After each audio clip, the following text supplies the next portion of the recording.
আজকে আমি করে দেখাবো সুজনি শাকের রেসিপি। এই সুজনি শাক খেলে ভালো ঘুম হয়। আর এই সুজনি শাকটা আমি কিভাবে ভাজি, বন্ধুরা দেখতে থাকুন। এই সুজনি শাক কীভাবে ভেজে খেতে হবে সেটা আমি পুরো ভিডিওতে দেখাচ্ছি। কড়াই বসিয়ে দিয়েছি, শুকনো লঙ্কা ভাজবো সরিষার তেল দিয়ে। লঙ্কাগুলো লাল লাল করে ভাজা হয়ে গেছে, আমি তেল সমেত বাটির মধ্যে তুলে নিচ্ছি। ওই তেলের মধ্যে একটা কাঁচা লঙ্কা আর পেঁয়াজ কাটি দিলাম।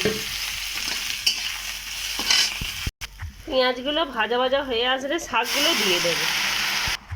সামান্য একটু লবণ ফেলে শাকটাকে ভালো করে ভেজে নেব। এইভাবে শাকে থেকে জল ছেড়ে দেবে, ভালো করে নেড়ে ছেড়ে জলগুলো শুকনো করে ভালো করে শাকটা ভেজে নিচ্ছি। কত শাক জল ছাড়ার পরে কতটাই কমে গেল দেখুন।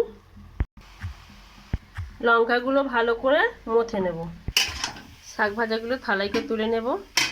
উপর থেকে একটু কাঁচা সরিষার তেল ছড়িয়ে দেবো। আর এখানে যে শুকনো লঙ্কা আছে একটু দিয়ে ভালো করে শাকগুলোকে মাখিয়ে নিয়ে গরম গরম ভাতের সাথে পরিবেশন করব। আমার শাক ভাজা একেবারে রেডি।